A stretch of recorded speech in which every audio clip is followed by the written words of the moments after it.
नमस्कार दोस्तों, मेरा नाम है सुनील कुमार और आप देख रहे हैं अपना चैनल आओ मिलकर सीखें। दोस्तों, मैं लेकर आया हूं बोर्ड द्वारा निर्धारित नवीनतम पाठ्य पुस्तक पर आधारित कक्षा 8 इतिहास की दैनिक पाठ योजना, जो कि 2 वर्षीय बीएड व 4 वर्षीय बीए बीएड हेतु समान रूप से उपयोगी है। इस पाठ योजना में प्रकरण लिया है भारत में नए शासन की स्थापना। तो चलिए शुरू करते हैं। सर्वप्रथम लिखेंगे विद्यालय का नाम जहां आप इंटर्नशिप कर रहे हैं। कक्षा 8 विषय इतिहास, प्रकरण भारत में नए शासन की स्थापना। यहाँ पे दिनांक, कालांश और समयावधि 30 मिनट।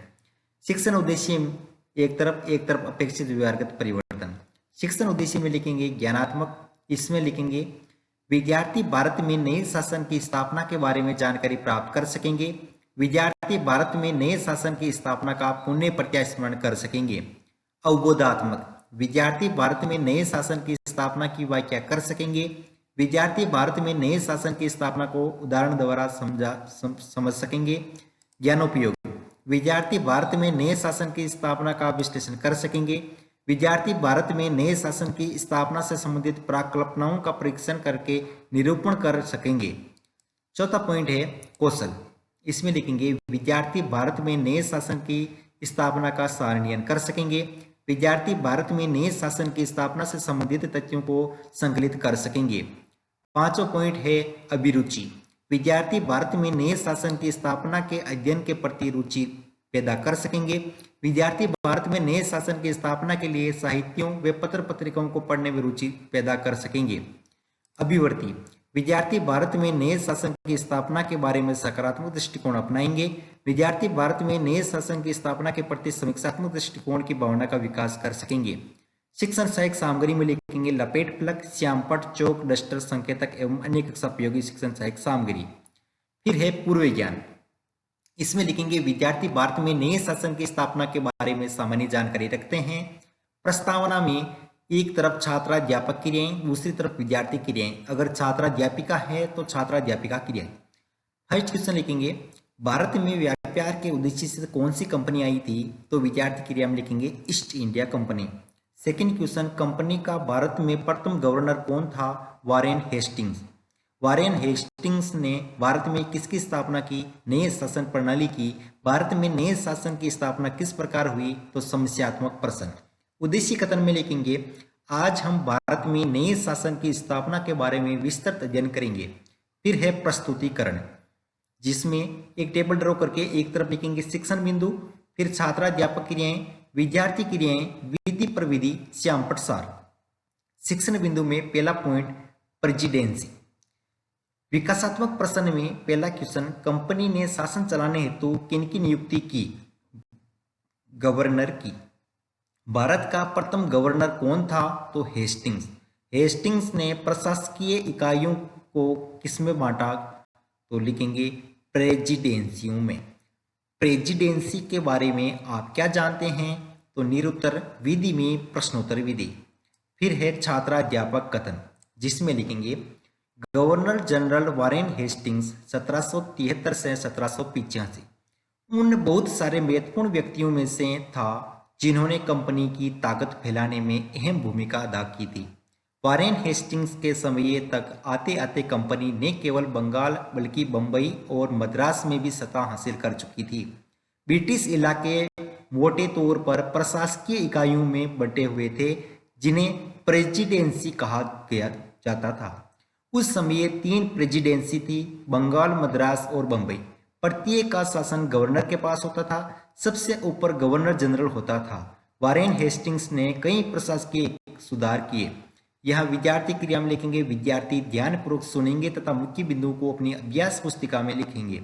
विधि में व्याख्यान विधि, श्यामपट सार में श्यामपट चिपका करके लिखेंगे ब्रिटिश इलाके प्रशासकीय इकाइयों में बंटे थे, जिन्हें प्रेसिडेंसी कहा गया। उस समय 3 प्रेसिडेंसी थी, बंगाल, मद्रास और बंबई। फिर है बोध प्रश्न, जिसमें फर्स्ट क्वेश्चन लिखेंगे प्रशासकीय इकाइयों को किसमें बांटा गया था, तो प्रेसिडेंसी में। उस समय भारत में कितने प्रेसिडेंसी थे, बंगाल, मद्रास व बंबई। और यहाँ पर विधि में लिखी गई है प्रश्नोत्तर विधि। फिर सेकंड सेक्शन पॉइंट है न्याय व्यवस्था। विकासात्मक प्रश्न में फर्स्ट क्वेश्चन, प्रेसिडेंसी व्यवस्था किसने लागू की थी, हेस्टिंग्स ने किस क्षेत्र में सुधार किए? प्रशासकीय न्याय क्षेत्र में। तीसरा क्वेश्चन, भारत में कंपनी की न्याय व्यवस्था के बारे में आप क्या जानते हैं? तो यहाँ विद्यार्थी क्रिया में लिखेंगे निरुत्तर, विधि में प्रश्नोत्तर विधि। फिर है छात्राध्यापक कथन, जिसमें लिखेंगे 1772 से एक नई न्याय व्यवस्था स्थापित की गई। इस व्यवस्था में प्रावधान किया गया कि हर जिले में 2 अदालतें होगी, फौजदारी अदालत और दीवानी अदालत। दीवानी अदालतों के मुखिया यूरोपीय जिला कलेक्टर होते थे। मौलवी और हिंदू पंडित उनके लिए भारतीय कानून की व्यवस्था करते थे। फौजदारी अदालतें अभी भी काजी और मुफ्ती के ही अंतर्गत थी, लेकिन वे भी कलेक्टर की निगरानी में काम करते थे। भारतीय जिले में कलेक्टर सबसे बड़ा ओहदा होता था। उसका मुख्य काम लगान और कर इकट्ठा कर तथा न्यायाधीशों, पुलिस अधिकारियों व दरोगा की सहायता से जिले में कानून व्यवस्था बनाए रखना होता था। विद्यार्थी क्रिया में लिखेंगे, विद्यार्थी ध्यानपूर्वक सुनेंगे तथा मुख्य बिंदुओं को अपनी अभ्यास पुस्तिका में लिखेंगे। वाक्यान, यहाँ विधि में वाक्यान विधि और श्यामपुर सार में श्यामपुर छिपा करके लिखेंगे। 1772 में नई व्यवस्था स्थापित हुई। हर जिले में 2 अदालतें फौजदारी व दीवानी बनी। भारतीय जिले में कलेक्टर सबसे बड़ा ओहदा था। फिर बोध प्रश्न में पहला क्वेश्चन, जिले में सबसे बड़ा ओहदा कौन होता था? तो कलेक्टर। सेकंड क्वेश्चन, दीवानी अदालतों का मुखिया कौन होता था? यूरोपीय जिला कलेक्टर। विधि में प्रश्नोत्तर विधि।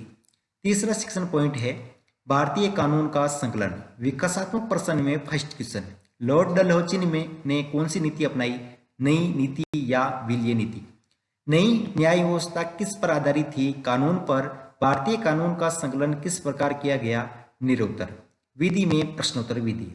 फिर छात्राध्यापक कथन, जिसमें लिखेंगे एक बड़ी समस्या ये थी कि ब्राह्मण पंडित धर्मशास्त्र की अलग अलग शाखाओं के हिसाब से स्थानीय कानूनों की अलग अलग व्याख्या कर देते थे। इस भिन्नता को खत्म करके समरूपता लाने के लिए 1775 में 11 पंडितों को भारतीय कानूनों का एक संकलन तैयार करने का काम सौंपा गया। NB हॉलहेड ने इस संकलन का अंग्रेजी में अनुवाद किया।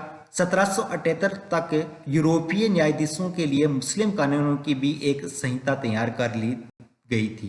1773 में रेगुलेटिंग एक्ट के तहत एक नए सर्वोच्च न्यायालय की स्थापना की गई। इसके अलावा कलकत्ता में अपीलीय अदालत, सदर निजामत अदालत की भी स्थापना की गई। विद्यार्थी क्रिया में लिखेंगे, विद्यार्थी ध्यानपूर्वक सुनेंगे तथा मुख्य बिंदुओं को अपनी अभ्यास पुस्तिका में लिखेंगे। विधि में वाक्यान विधि और श्यामपुर सार में श्यामपुर छिपा कर लिखेंगे। कानून में समरूपता हेतु 1775 में 11 पंडितों की कानून का संकलन का कार्य सौंपा। 1775 में सर्वोच्च न्यायालय की स्थापना हुई। फिर बोध प्रश्न में फर्स्ट क्वेश्चन, सर्वोच्च न्यायालय की स्थापना किसके तहत की गई? तो रेगुलेटिंग एक्ट के तहत। सेकंड क्वेश्चन, मुस्लिम कानून संहिता कब तैयार की गई? 1778 में। यहाँ विधि में प्रश्नोत्तर विधि। अंत में मूल्यांकन प्रश्न, जिसमें पहला क्वेश्चन, नई न्याय व्यवस्था कब स्थापित की गई? तो 1770 में, 1772 में, 1773, 1775। सर्वोच्च न्यायालय की स्थापना में की गई 1773, 1772। फौजदारी अदालतें अभी भी काजी और मुफ्ती के ही अंतर्गत थी, सत्य या असत्य? प्रेसिडेंसी किसे कहा गया था? न्याय व्यवस्था की प्रमुख समस्या क्या थी? वारेन हेस्टिंग्स का कार्यकाल कितना था? गैर कार्य में कंपनी द्वारा भारत में लागू की गई